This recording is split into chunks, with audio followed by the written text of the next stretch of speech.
रात दिन जागल रहेला, न जाने कब करवट बदल दे। रात दिन जागल रहेला, न जाने कब करवट बदल दे। ई सियासी लोग ह साहेब, न जाने कब पासा पलट दे। गोड़ लागत नहीं हेरा से अभिनंदन बरुआ लोग के अपना कार्यक्रम जना के नाम है कूटा ठोक के। देख तले नहीं हो खबर लोग कि सत्ता में बैठल लोग यानी कि बिहार के गद्दी पर 15 साल से काबिज मोदी और नीतीश कुमार के ऊपर यदि तेजस्वी यादव के नाम आ जाए तो वह समझ सकिले कि ई राजनीति के धारा और पासा कौना तरफ पलटता। तरजुई के जन एगो पल्ला बा वो कभी कम कभी बेसी, लेकिन झुका तो नहीं बा। एकरा पीछे कारण रुआ जानता नहीं, रुआ लोग बानी। लगातार बिहार में चुनावी सरगर्मी बढ़ गई बा और इस चुनावी सरगर्मी में जब चुनाव आयोग बात कह दिलस कि चुनाव अपना नियत समय पर हुई, यानी कि चुनाव समय पर ही हुई, ओकर पूरा तैयारी कल जा रहा बा, तो रुआ समझ सकता नहीं कि राजनीतिक दल और गठबंधन के बीच में कितना हड़बड़ मची। समय कम हो गई बा, कोरोना 4 महीना खा गई। अब बाकी बाचल जो 3 महीना बा वो 3 महीना में मतलब 90 दिन में का कारुआ कर सकिले। लेकिन जो नया नया बात और नया नया सूचना भीतर खाना से आ रहा बा उ रउआ लोग के चौंका दी। इस सब के बावजूद, कोरोना संकट के बावजूद, बाढ़ के बावजूद, अन्य कई तरह के समस्या के बावजूद, बेरोजगारी, पढ़ाई लिखाई, दवाई, अस्पताल के स्थिति, सरकार के दावा, नया पुल के उद्घाटन, पुल के पहुंच पथ के ध्वस्त हो जाना, इस सब झमेला के बीच में कुछ चीज़ ऐसा बा जो राजनीतिक दल तैयारी कर ले। वो याद हुई कि अक्सर भारत लाइव पर बात हमने के कही ले जा कि राजनीतिक दल चाहे उस सत्ता में होकर चाहे विपक्ष में होकर, एगो चुनाव खत्म होला, परिणाम आवेला, जेकरा सत्ता मिलला उ सत्ता में बैठेला, जेकरा विपक्ष में समय मिलला उ जोड़ तोड़ करके सत्ता में आवे के प्रयास करला। लेकिन ये सबके बीच में जो सबसे गंभीर बात बा वो ई बा कि चुनाव से चुनाव के तैयारी शुरू हो जाला। और चुनाव से चुनाव के तैयारी का मतलब रुआ बुझता नहीं खूब बढ़िया से।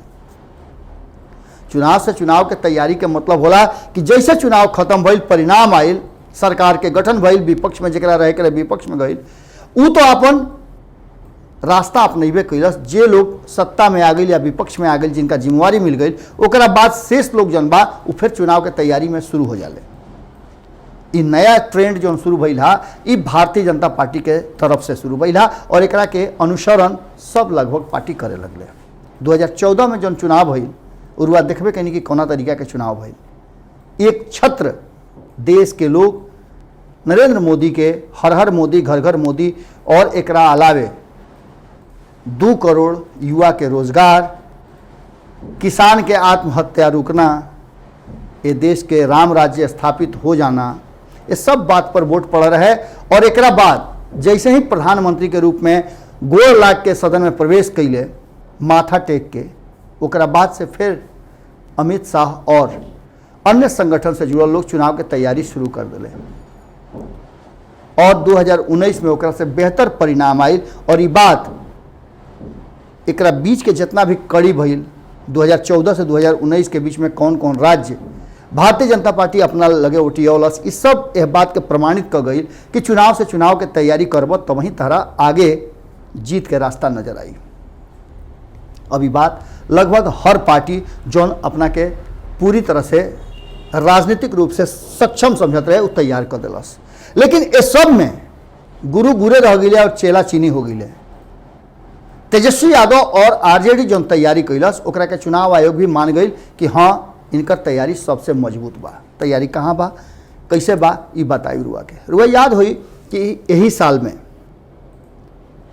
सत्ताधारी जदयू के तरफ से एगो बड़का कार्यकर्ता सम्मेलन करे के तैयारी गांधी मैदान में भई रहे।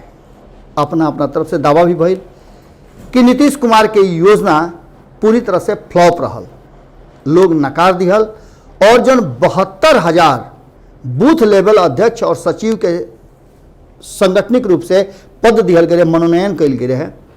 और ये योजना कहीं ना कहीं प्रशांत किशोर से होते हुए उनका पार्टी से अलग भैला के बाद, हटला के बाद आर.सी.पी. सिंह ये पूरा कवायद के देखत रहन और उनकरे ही विचार रहे कि संगठनिक रूप से आपन शक्ति दिखावे खातिर गांधी मैदान सबसे बढ़िया जगह हुई। और 72,000 बूथ लेवल जो अध्यक्ष और सचिव बाड़े उनका संगे 2-4-5 लोग जरूरे आई जिंदाबाद मुर्दाबाद करे खातिर। तो सब मिला के आंकड़ा रहे कि कम से कम 3 से 4 लाख लोग तो जरूरे आ जाई। और ये कार्यकर्ता ना होते हुए, पदाधिकारी होते हुए अगर आ जाते रहे तो एक इम्पैक्ट बिहार पर पड़ी, बिहार के जनता पर पड़ी और उनका साथी के साथ साथ विपक्षी दल पर भी पड़ी और सब लोग झमान हो जाई। लेकिन अपने झमान हो गई और जो योजना रहे वो पूरी तरह से ध्वस्त हो गई। और बूथ लेवल जौन भी मीटिंग भई रहे ओकरा में सफलता उतना ना मिला। हमने के हुआ कि रात दिन 24 घंटा लगभग लाइव के माध्यम से अलग अलग राजनीतिक दल के जो जदयू के नेता रहन उनका भी से राजनीतिक दल के नेता से बयान लेने जा और जौन जहां तैयारी रहे लोग के जुटावे खातिर वो जो देखौनी जा। तो वो लोग खुद आकलन करके बतौनी कि नीतीश कुमार के जौन योजना रहे, जौन आर.सी.पी. सिंह उनका के आगे बढ़ा करके तैयारी करौले रहन वो पूरी तरह से फ्लॉप रहे। इनमें सब लोग एक्सपोज हो गए। लेकिन एक बाद चुनावी तैयारी में कोई कमी ना आई, सबको अपना अपना हिसाब से तैयारी कर। देश में आज के वर्तमान परिस्थिति में दुनिया के सबसे ज़्यादा कार्यकर्ता वाला पार्टी भी कहीं ना कहीं तेजस्वी यादव और लालू प्रसाद के रणनीति और आरजेडी के कैडर के सामने फेल कर गई बा। बिहार में चुनाव आयोग के वेबसाइट पे रुआ देख सकीले कि पूरी तरह से तेजस्वी यादव छा गई बड़े। चुनाव के सबसे अगर जरूरी कुछ होला तो वो होला मतदान। और मतदान जब हुई तो मतदाता के जरूरत पड़ी और मतदाता के जागरूक करे खातिर जितना भी तैयारी चुनाव आयोग करेला उ रुआ करीब पिछला 3-4 चुनाव से देखत होकर कि बहुत ज़्यादा ओकरा में सक्रियता और लोग के जागरूक करे के कई तरह के योजना बनेला। राजनीतिक दल भी अपना स्तर से प्रयास करेले और यह प्रयास में अब नया जो ट्रेंड चलल बा तो में बूथ लेवल जो पदाधिकारी बाड़े या बूथ मैनेजमेंट जो होला ओकरा पर लेकर के बूथ लेवल एजेंट के हर पार्टी अब नियुक्त करे के शुरू कर दिले बा। बूथ लेवल एजेंट वो व्यक्ति होले जौन मतदाता के पहचान पत्र से लेकर के और मतदान के सारा प्रक्रिया के बतावे ले, जौन सरकार के तरफ से आवेला तौनों के और अन्य चीज के भी। ये सब बात पर जौन आंकड़ा सामने आइल बा वो आंकड़ा में तेजस्वी यादव बहुत दूर बहुत आगे निकल चुकल बाड़े और ऊपर के पैदान पर 1 नंबर 2 नंबर 3 नंबर छोड़ दी जौन सीढ़ी बा सीढ़ी के सबसे टॉप चौताल पर बैठल बा और बाकी लोग अभी दूसरा तीसरा पैदान पर चढ़त हुए। अंतर बहुत बड़ा बा और एकरा में कहीं ना कहीं मैनेजमेंट करे में तेजस्वी यादव अब के लिए आगे निकल चुकल बाड़े। एकरा पीछे कई कारण बा। दावा सब लोग कैले रहा संगठन के मजबूत करे खातिर और नया लोग के जोड़े खातिर योजना सब पार्टी बनौले रहे। सदस्यता अभियान भी चलल, सब कोई अपन अपन दावा कैल कि कोई 1 करोड़ के लक्ष्य रखले रहे, कोई 50 लाख के लक्ष्य रखले रहे, कोई 1.5 करोड़ के रखले रहे। सब लोग अपना अपना स्तर से नया लोग के जोड़ल। सदस्यता अभियान खत्म भइल, ओकरा बाद बूथ लेवल एजेंट के नियुक्ति भइल और एकरा में दावा सबसे ज़्यादा जदयू के रहे। लेकिन जदयू ये तीनों में सबसे फिसड्डी हो गई बा। बाकी सब दल जौन बाड़े रजिस्टर्ड दल लगभग बिहार में 1 दर्जन के आसपास पड़े जौन बूथ लेवल एजेंट के नियुक्ति करे में अपना के सक्रिय कैले रहे।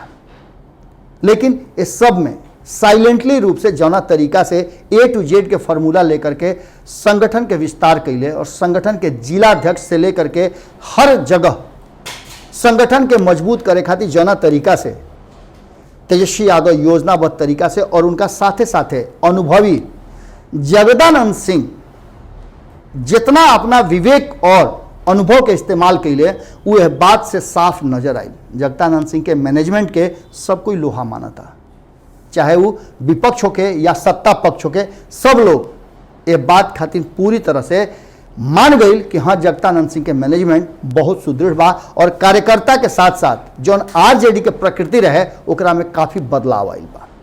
और यह कारण बा कि जौन रुआ सामने बात लेके आयल बनी कि तेजस्वी यादव बहुत आगे निकल गए बड़े, चाहे वो भारतीय जनता पार्टी होके, चाहे जदयू होके, चाहे अन्य दल होके। 50,000 से ज़्यादा बूथ लेवल एजेंट के नियुक्ति करे वाला 72,000 बूथ में से सबसे बड़ा दल के रूप में उभर के सामने तेजस्वी यादव के पार्टी यानी आरजेडी आयल बा। और निश्चित रूप से बाकी लोग खातिर एक चिंता के कारण जरूर होके के चाहिए, क्योंकि रुआ अभी सर्वे देख लो कब अलग अलग चैनल्स पर, तो कहाँ का दिखाओ गई तो ना बता सकिले, लेकिन भारत लाइव के जौन सर्वे बा, जौन जमीनी हकीकत बा, ओकरा में रुआ देख लो कब कि नीतीश और तेजस्वी के जब भी बात होला तो ओकरा में तेजस्वी यादव के लोग ज़्यादा नाम या फिर लालू प्रसाद के नाम ज़्यादा लोग लेता। लालू प्रसाद के नाम लेवे के मतलब बा कि तेजस्वी यादव के नाम लेना, और एकर असर चुनाव में भी देखल जा सकेला। एकरा अलावे सेकंड नंबर पर जो जदयू सबसे ज़्यादा दावा के लिए रहे वो तीसरा नंबर पर बा, और दूसरा नंबर पर भारतीय जनता पार्टी बा, जौना क्या कि मजबूत संगठन बा। आरएसएस और अन्य दर्जन भर संगठन बाड़े जौन भारतीय जनता पार्टी के मदद करेले, चाहे हिडन रूप से कहली और चाहे सामने सामने आरएसएस जितना मदद करेला भारतीय जनता पार्टी के, उस सब कोई जानता जग जाहिर बाई बात। वो पार्टी के तरफ से मात्र 38,700 के आसपास ही बूथ लेवल एजेंट बनावल जा चुकल बड़े। और अगर बात करी जदयू के, तो जदयू और भी ज़्यादा नीचे बा, फिसड्डी बा, मात्र 26,800 के आसपास बूथ लेवल एजेंट बनल बा, जौन की 72,000 बूथ बा। एकरा बात सबसे ज़्यादा जो महत्वपूर्ण बात बा वही बा कि एहमे तो आगे निकलिए गई बा आरजेडी, और एकरा संगे संगे आरजेडी के साथ जुड़ल रहे वाला जो दल बाड़े महागठबंधन के जो शक्ति बन के उभरी हैं, उनकर भी अगर जोड़ ली तो मिला जुला करके ई मान के चली कि 72,000 के आंकड़ा तक ही पहुँच सकेले। चूँकि ओकरा में 20,000 के कमी बा, और हर दल कांग्रेस ऐसा पार्टी जना के संगठन बहुत जमीनी बा, वो भी अपन बूथ लेवल एजेंट जरूर बनौले हुई, और ओकर आंकड़ा अगर जोड़ ली, सबके जोड़ के एक जगह लेके आई तो कहीं ना कहीं बहुत ऊपर हो जाता। 38 और 26 के अगर जोड़ भी ली तब भी दोनों मिलाकर के लगभग आरजेडी के नजदीक पहुंचता रहे, और इनकर 4 गो 5 गो दल जो भी महागठबंधन में हुई हैं उनकर जोड़ ले तो वो बहुत अधिक हो जाए। एक साथ साथ 72,000 के अलावा कुछ और भी बात सामने आ रहा बा, और वो बात के कहीं ना कहीं ये बात से जोड़ल जा सकेला कि जौन बूथ लेवल एजेंट बाड़े और बूथ के संख्या 72,000 बा, ओकरा के ऊपर नीचे करे के भी प्लानिंग चल रहा बा। चुनाव आयोग के कहना बा कि सोशल डिस्टेंसिंग मेंटेन करे खातिर और चुनाव के कारण कोई के संक्रमण ना होके, कोई के परेशानी ना होके, ओकरा खातिर लगभग आधा, मतलब 72,000 के आधा, करीब 40,000 के आसपास और बूथ के संख्या बढ़ावे के तैयारी चल रहा बा। अगर ऐसा होता तो एकरा में एक बार फिर से बूथ लेवल एजेंट के संख्या बढ़ावे के जरूरत पड़ी, और इनकर काम बा कि मतदाता सूची में जौन गड़बड़ी बा, पहचान पत्र में गड़बड़ी के कारण वह वोट देवे में अक्षम हो जाए, ओकर समस्या के समाधान करना, और बीएलओ जौन पूरे काम के बूथ लेवल काम के देखेले उनकर मदद करना भी इनकर काम बा। चुनाव में सबसे जरूरी जौन चीज़ होला वो होला मतदान, और मतदान के समय में कहीं ना कहीं, मतदान के प्रक्रिया में कहीं ना कहीं तेजस्वी यादव उनकर पार्टी बढ़त प्राप्त कर ले बा, और निश्चित रूप से भारतीय जनता पार्टी और नीतीश कुमार के जदयू खातिर ये थोड़ा चिंता के कारण जरूर बा। और वही अगर देखी तो महागठबंधन के साथी दल खातिर ये बहुत बढ़िया और ज़्यादा खुश होने वाला बात हो सकेला, कारण कि पहले से आरजेडी के तैयारी मजबूत बा, और ये मजबूत तैयारी जब बूथ लेवल पर हुई, वोट जनता के ही देवे के बा, और जनता से जब नज़दीकी जेकर हुई, जेकर संगठन मजबूत हुई, वो निश्चित रूप से अपन बात रखे में, समझावे में आगे निकल जाई। एकर परिणाम 2020 के चुनाव में देखे के मिल सकेला।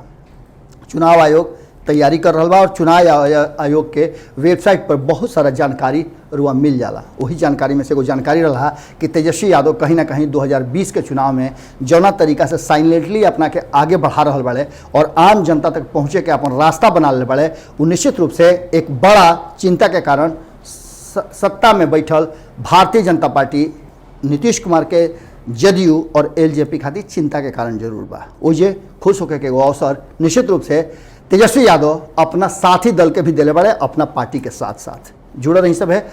भारत लाइव पर खबर के सिलसिला कबो बंद ना होला और खास करके खूंटा ठोक के रुआ लोग के बड़ा दिल के करेजा के करीब बा। अगर कोनो तरह के बात रुआ कहल चाहता नहीं तो जरूर कहीं सब है, कारण कि हो जन देखा था इन कि कमेंट उ रउए लोग के जगह हो, उस जगह पर अपन विचार रखी और आगे रुआ राजनीति से जुड़ल या फिर अन्य मुद्दा से, अन्य साइड से का रुआ जानल चाहता नहीं जरूर लिखब सब है। हमनी के प्रयास रही कि रउआ मन के और राउर जो जिज्ञासा बा ओकरा के हर संभव तरीका से पूरा करी जा, ओकरा पर खरा उतरे के हमनी के प्रयास जारी बा। नया टीम रुआ लोग के साथ हमेशा इंटरेक्ट कर रहा बा, सामने आ रहा बा। आशीर्वाद बनौले रही और सब्सक्राइब करे वाला काम जारी रखी। गोड़ लागत नहीं। बढ़ाएं अपना कदम सक्सेस की ओर शिखर करियर इंस्टीट्यूट के साथ। शिखर करियर इंस्टीट्यूट पूर्वी भारत में एकमात्र कोचिंग संस्थान जो एक्सक्लूसिवली है मेडिकल एंट्रेंस एग्जाम के लिए।